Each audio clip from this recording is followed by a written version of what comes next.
while AI can remove friction, it's not building trust, and it's not building belonging, and it's certainly not building culture. Hit it! That's what I'm talking about. Wait! Okay, now, from the beginning. Hit it, boys. Welcome to Higher Ed Pulse, your no-fluff guide to artificial intelligence in higher ed. I'm Mallory bringing nearly 20 years of edtech and marketing expertise straight to your earbuds. Higher ed leaders are expected to master AI overnight, but let's be real, no one has time to sift through every headline, hot take, or research report. That's why every Monday I'll break down what actually matters, fast, clear, and to the point. Want to sound like the smartest person in the room at your next team meeting? You're in the right place. Let's dive in. Welcome back to Higher Ed Pulse. On today's episode, we're talking about everything AI won't do for you in 2026. It won't make your decisions. It won't tell your story. It won't save a low-trust team or magically understand your campus culture. Look, AI is incredible, but it can't replace judgment or context. That's where you, the leader, comes in. And there is no better person to unpack this with than my former colleague, Dan Sanchez. He's a creator, storyteller, and the founder of the AI-Driven Marketer, which helps marketing leaders learn, implement, and scale AI-powered content systems. Dan, welcome to the Pulse. Thanks for having me on, Mallory. It's January 5th, new year, new you. You got any resolutions as you head into 2026? Gosh, just be consistent. If you could just be consistent, you win, right? Yeah. But I will say that I've become obsessed with using AI for health and fitness. It's like having Tell a me coach more. with you 24/7, 365. I have a little ChatGPT project just called Fitness. It has all my goals in it, right? But recently I found something even better. Like there's this new, I guess the company that, does your blood work and then uses AI to scan it all to try to help you proactively manage your health. It's like the best $200 ever spent. I think you do an annual one. And then I took all that information from all the different tests I did. It's like 100 plus tests, put that into ChatGPT. And now every time I talk to ChatGPT, it's coaching me on how to improve all the different things that That's are like awesome. off or not ideal with the blood. Because it knows it has a better picture now. So now it's almost like having a doctor coaching me through like, oh yeah, no, this workout would be better than this one because of this blood level. It's going to be able to help that, or this nutrition thing, or yeah, put that in your shake. That's going to be way better. I'm like, man, this is the best thing ever. I finally feel like I'm empowered to actually make healthy choices now and not just know to do it, because we all know it's diet and exercise, but like why to do it. How the little tiny decisions all add up, and it's got to be the most fun thing. Oh my gosh, Dr. GPT for the win. This is awesome. I'll tell you, I'm using ChatGPT similarly, but for like recovery. So I think, I'm sure listeners know I teach bar and spin classes, and I am teaching so many times in a week and sometimes multiple times in a day. And so I am so fortunate across the hallway in the building that our studio is in is a cold plunge, infrared sauna, and leg compression studio. And so ChatGPT coaches me depending on the day and how many classes I've taken, like what order I should do those three things in and how long. And like, honestly, I think in the back half of last year, like it completely saved me from like totally, literally burning out my body. It's amazing because before, maybe you had a personal coach that you could like meet with once a week, but now it's 24/7, 365. World-class advice. I'm like, how hope everybody else is figuring this out now. It's why it's even worth bringing up here. Absolutely. Well, those personal trainers are very expensive. So look, there's one thing that hopefully AI can do on a personal note for all of our listeners in 2026.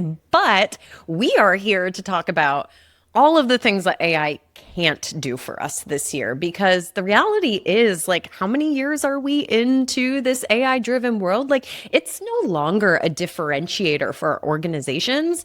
Everybody's got it. Everybody sounds polished. People are literally putting typos in their LinkedIn posts now just to make it seem like AI didn't write it, So if everyone can produce a strategy doc, a press release, a campaign, et cetera, in under 60 seconds, like that just crowds the playing field. And that's exactly why I think the human layer matters more now than ever. Like AI can summarize information, but only humans can interpret that information. So let's lean into what us humans do best. We can build trust. We can create leadership. We can create culture and meaning. And here in 2026, I think higher ed's running headfirst into that reality. Institutions have spent the last few years racing to adopt AI, but now the shine's wearing off and the pressure, the ROI pressure, especially settling in.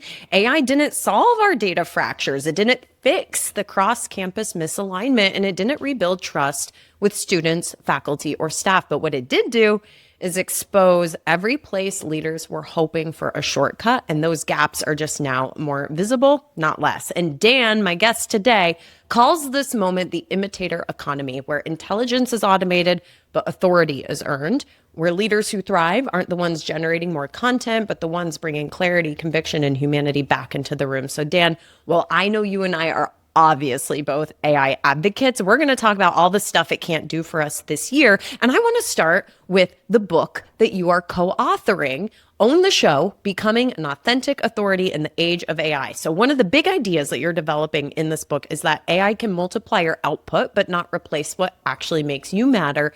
So let's go back to where I started. In 2026, where polished content's cheap and everyone sounds like an expert, what does authentic authority actually look like in your opinion, and what are leaders getting wrong about it? I will say, I've never felt better about my typos on LinkedIn than this year. Ditto. That's always been a problem for me. I used to have people correct me, and now they don't. That's just kind of like, yeah, he wrote this one, which I use AI to write all the time. But it goes to show you, if people are going that far to put typos into their posts, we have a problem. And it's not a content problem. It is a trust problem.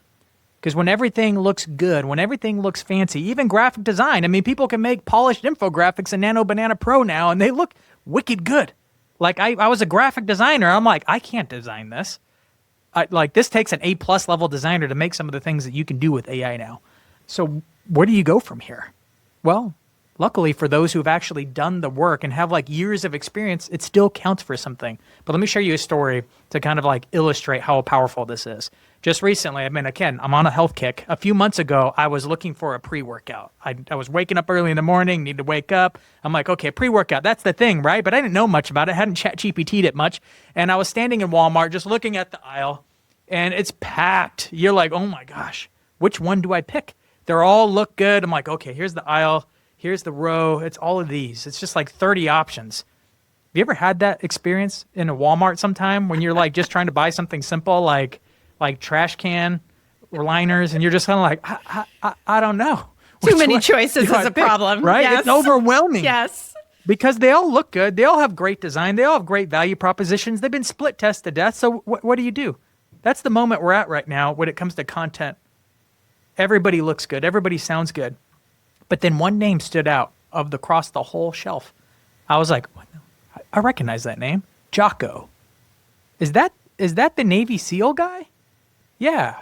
I Google it. I'm like, yep, same font, same name. That's the Navy SEAL guy. I don't even subscribe to this guy, but he's a former Navy SEAL, wrote a book called Extreme Ownership. I'd heard him on a few different guest episodes in different places, but I had heard him enough to hear his story. And by hearing his stories, I could understand what he'd been through as a person. You know, in Navy SEALs, they've been through some stuff. He's gone through some extreme leadership things. And by hearing those, I could understand what his values were. So it made it a no-brainer. I'm like, all these pre-workouts, don't believe them. This one, I believe, because I believe that Jocko would have put out something that he would take himself. No-brainer. Bought it, researched it later. It really was as good as I'd hoped it would be and what he would stand for. And after talking to lots of guys, and like, apparently this is a really popular pick. So, but the thing was, it wasn't based on the things that everybody could make. In these companies, they all had great design. They all had great value propositions. They all had wild promises they were making. But it was the one I trusted based on the stories I heard from a real person. And that's what's going to matter. That's what's going to stand out in this of like AI-driven content, are like the real stories, because trust is going to be at a premium, and we're going to be deciphering and hunting through the ones that are actually like ring true with us. Yeah. Yeah. You know, anyone can sound authoritative right now with the right prompt, but the number of people who actually are authoritative, that list is probably getting shorter and shorter, like your Jocko example. So if intelligence is automated, but authority still has to be earned. What is separating that real leader from someone who's just good at sounding smart? Yeah. And there's many of them. In fact, I had the privilege of just interviewing one of these like 18-year-old whiz kids who are like experts at AI. They run circles around me. I interviewed him and he was amazing. I was like, oh my gosh. Like he's literally just put in the work of watching 200 hours worth of YouTube videos in a year and mastered the NAN automation tool and is doing stuff with it. I don't even know what he's doing. I'm looking in there, looking at his workflows. I'm like, you did what? Show me. Oh my gosh, it's true. It works. I'm like, so what's stopping somebody like an 18-year-old with ChatGPT from coming and taking your position or creating something better or creating a better product or a service, right? Or just a handful of those at a different institution creating campaigns that are faster and are more interactive or whatever they are. And honestly, it really comes back to what I was talking about with that lived experience that Jocko had that I think really matters here. And it could be a lot more than just as a marketer, but the experiences of your faculty, of your staff, of the stories behind the institution, your students.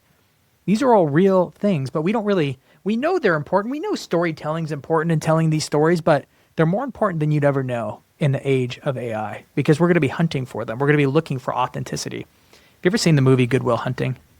Who hasn't? Movie? I think about this movie a lot because there's this critical scene where Robin Williams is sitting down with Will, the genius boy, right, who's like prodigy math, knows everything about everything, and is like making all these really smart educated people like nervous. And Robin Williams sits down. He's like, man, kid, you know a lot about a lot. If I asked you about Michelangelo, you could tell me his whole work story, him and the Pope, political aspirations, everything. But I bet you can't tell me what it smells like in the Sistine Chapel. That character, Will, that's ChatGPT. It knows a lot about a lot, but it hasn't lived and actually tasted any of these things. We're all going to be watching that movie from a different lens now. Watch it and then think, just put AI in that seat. And then you realize really fast that, it doesn't matter how intelligent it gets. It still doesn't know what it's like to feel like how you feel in your role and have done the things you've done. And that's going to make a big difference. That actually gives you wisdom, gives you discernment to be able to make the strategic decisions that AI will never be able to take because it hasn't experienced what you've experienced. So that's going to matter a lot more. And students are going to be looking for that. Students are going to be able to see if your web copy is informed by those real stories and experience, not just what ChatGPT thinks it needs to hear, but actually taking stories, creating a database of your testimonials, and then running AI against something like that. Being like, hey, this page is about X. Here's all the feedback we've ever had about this, maybe this one program. And then feeding that into AI. And I think that's the big difference when how smart people approach AI and not just trying to wing it with AI. It's a big difference that somebody with just a ChatGPT license is going to be able to do is you have the discernment to bring in those stories from students, from faculty, and then co-partner with AI to actually create something that's meaningful, something that's substantial. Because it's not just enough to have AI create copy, even if you have great persona docs, but feeding it real stories and experiences is actually going to be able to keep that human edge in your copy. And of course, you as the marketer are going to be able to make better decisions because you actually have the wisdom that 20 years of work comes with. So I want to connect what you just said to something that I think feels very true with inside colleges and universities right now, because you were referencing like data and information and interpreting the information. And I actually think that's what the problem is right now. Like institutions are not struggling with having information or data. They're struggling with interpreting it, right? So yes, they might have some dashboards and a CRM and some predictive models. And maybe there is a layer of AI now that, they've invested in some of those tools. But at the end of the day, the decision still hinges on the human who has the 20 years of experience to know the context behind the data. So you might have two schools that have the exactly, like identical dashboard, but still require completely different decisions with similar information. So I think, right, like AI's fallen apart a little bit without that human judgment. And I'd just love to hear you kind of speak to that a little bit and maybe some examples that you've seen. More and more, I try to think in systems of like, what are the regular reoccurring things we have happen all the time? And then how can we use AI to augment it? How can we use AI to improve it? And I try to start with like real triggers, things that you have going on all the time in order for AI to improve your process. There's a really common book. In fact, I have it here on my shelf. If you're watching, Dan's pulling the book. If you're not watching, Dan's pulling the book. If you are watching, get ready. Yeah, this is a lengthy book, but it's called The Fundamentals of Business Process Management. It's kind of like one of those MBA books. Yeah. You can just literally have ChatGPT explain it to you, and it'll give you a rough outline, and then you'll know everything, or at least most of what you need to know. Yeah. But honestly, what I'm doing more and more with companies or organizations is just sitting down with them and actually mapping out the different processes they have in their institution, and actually sitting down like, what's your current process? How are you doing these things? Okay, what's the weak point for you? Where are you struggling? I actually even bring out a pen and paper and actually like, okay, was you going from here, we're getting leads here, and then we're processing admissions here, and then we're running it through this admission cycle. And then we just find out what's the biggest pain point. And then we think about, well, cool, what are the inputs for this thing, what kicks it off, and what does success look like? And then actually sit down and map it out with them, like where can AI actually fit in here? And I think this is where we start with AI, is trying to figure out where AI can fit in the process. But then, again, how can it do it in a way that is more human?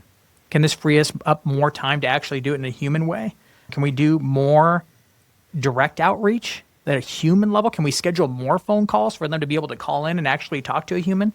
Can we feed it information that's actually real, not just reports that ChatGPT wrote, but actually feed it testimonials, actually feed it stories, actually feed it information from that podcast we've had the faculty doing in order to actually address this one point in the student cycle, no matter where it's at in the whole life cycle of your campus.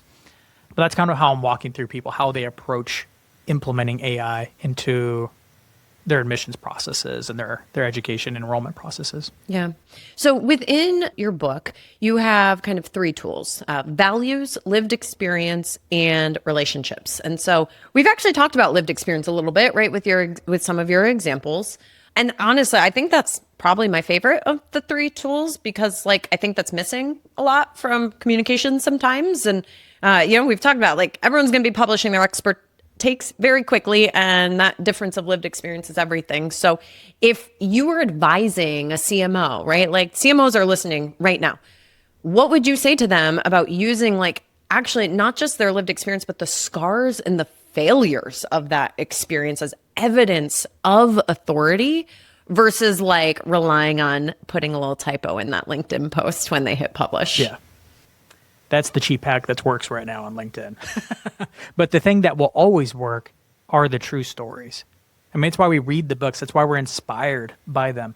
And a lot of people try to hide them. But now, kind of like the typos in my LinkedIn post have become a plus, more and more like the hard things you've been through to get to where you're at now, and the mission and the vision that you're actually seeing for the future matters more than ever. I mean, I think Simon Sinek said it a long time ago, like start with why. Why do you do what you do? And it's not even just like, a lot of times people talk about that and they talk about it missionally, like where we're going, why we're going where we're going. But there's always a reason why you have a mission of that you're trying to seek. Like what led to you wanting to go in that direction? What's the origin story behind that mission? And I find the brands that I'm attracted to, even the institutions that I'm attracted to, have a reason why they're doing what they're doing. Like one of my favorite institutions, because they just have a strong brand and mission, is College of the Ozarks, your hard work you. And whether you like them or not, it's like, well, like they have a strong story, and not their founder, actually the guy who became their college president, like had this emphasis on work and working hard, and they became a work college, and every student has to work in there, and they have a very clear mission that they're trying to attract and run towards. But there's a reason why they do what they do, and they're very good at fundraising because they have a whole book about the story of why they do what they do, right? And I'm like, man, that's the gold right there. It's the story. And can I say something vulnerable? I used to be one of those marketers that was all into the tactics, and I was like, storytelling, just give me a strong value proposition in the right market. I'm going to convert them all. And then it took me a long time, Mallory, to figure out why stories are so powerful. Is because it's the shorthand for the value. It's the nice little carrying case that is easy to remember, gets exciting, it's why it's a story, it has an arc to it. And it becomes the easy way for everybody to talk about it that re-emphasizes not just the value, but the reason why and the values. It's all nicely packaged. It's almost as if you had taken your whole marketing plan or the big picture messaging points, and if you could tightly package it, one nice story, it matters so much. And that's why I'm like, gosh, I'm so much a marketing director. I'm all into the tactics. I like the strategy, but I find the VPs and the CMOs, even the CEOs, they speak in stories because they know that's what's actually the most powerful. That you can, in one 60-second story, you can communicate more value, emotion, and like value propositions and stories and everything that AI can't do in just one story. And I'm like, man. And so part of me is I'm focusing more and more on telling stories since I've told a few already. But I'm trying to get better at this myself because it is a skill and it takes time to work on. But that becomes the skill that AI can't do. It can make stories up, but it can only do fiction. Yeah. Well, and when you tell a good story, that leads to relationship building, and that leads into your third tool, which is relationships. And so we know in this higher ed industry, like, relationships are truly everything. And while AI can remove friction, it's not building trust, and it's not building belonging, and it's certainly not building culture. So I guess what I'm trying to say is, like, relationship work is slow, right? It takes a lot of time to build relationships and earn trust and build culture. So, like, where's the value there? If AI can speed everything else up, like, how do we remember to slow down? And what do you recommend in terms of, like, where we as humans should be spending all of this free time that we now have? Because AI can take some of that other stuff off of our plates. Relationships are real. It's not that AI won't have relationships with people. It already does. I don't even like it, but it's just something, and it'll continue to be a thing. But man, maybe last spring, I think when ChatGPT finally put out its O3 reasoning model and it could search the web and do stuff, it was so good that I had to take a step back. I'm like, okay, like, what will AI not be able to do 10 years from now? Because maybe we need to think about what it won't be able to do so that, of course, we become AI driven, we learn all this stuff, but I'm like, what will it not be able to do?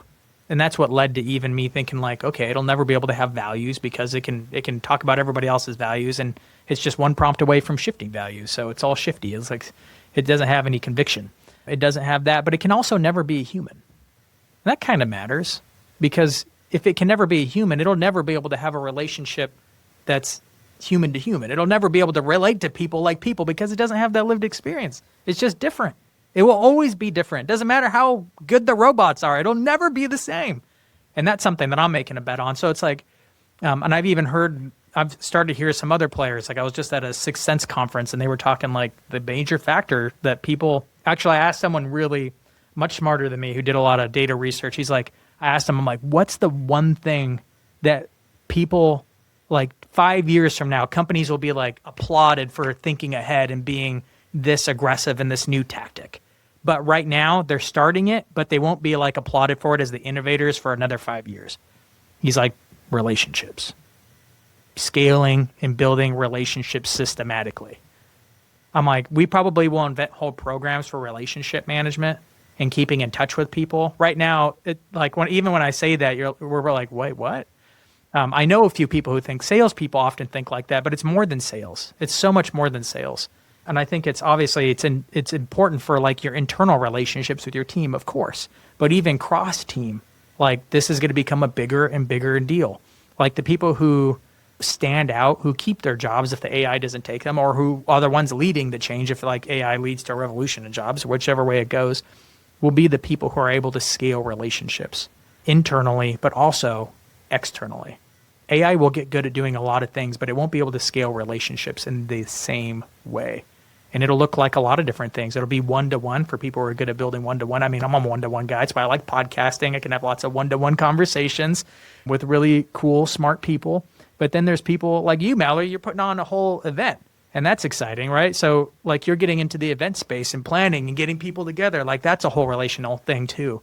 And I think the people who build these kinds of skills and double down on them, even come up with maybe systems around it and institutions who can do it well, will be the ones that succeed.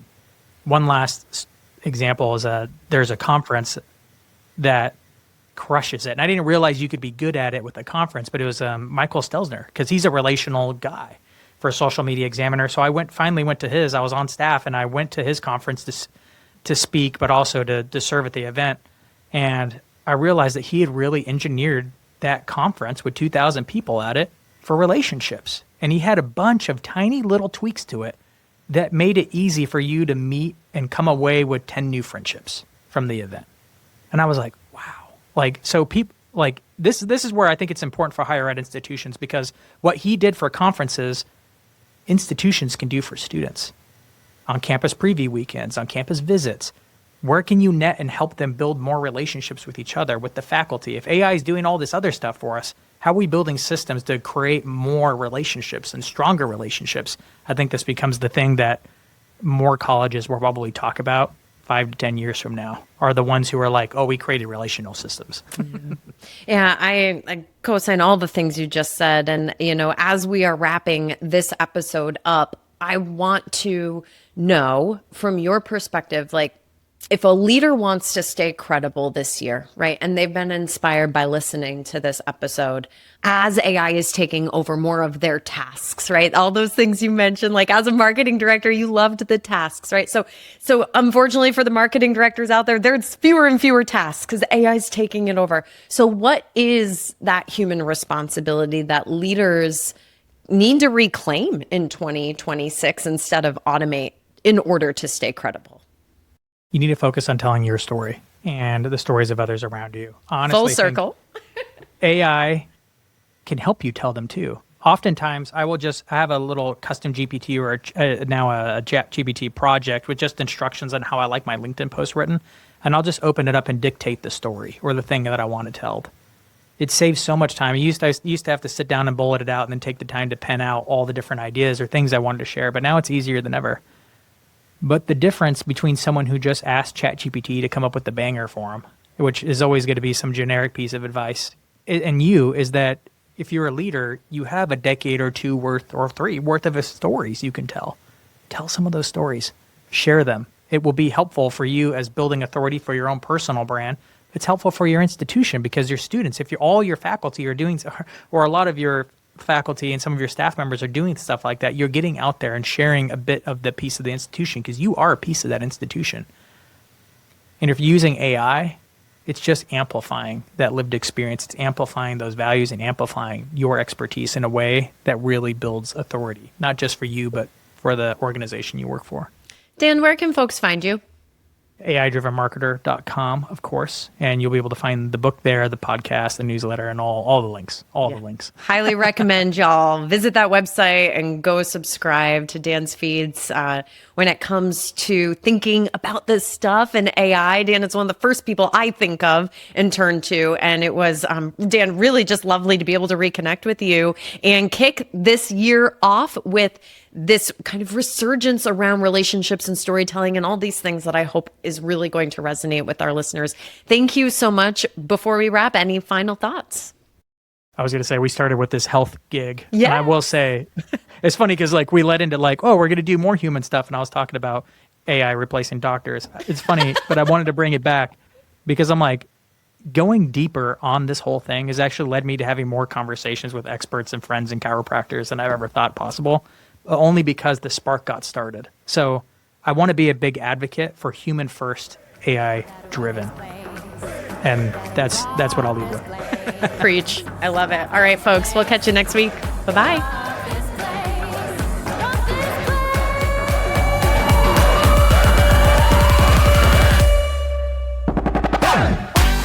Thanks for listening to the Higher Ed Pulse. The show is a proud member of the Enrollify Network, home to Higher Ed's largest collection of podcasts. Enrollify is where higher ed goes to grow.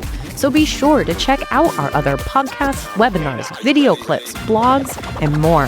Visit enrollify.org and subscribe for all the latest details and content drops directly to your inbox.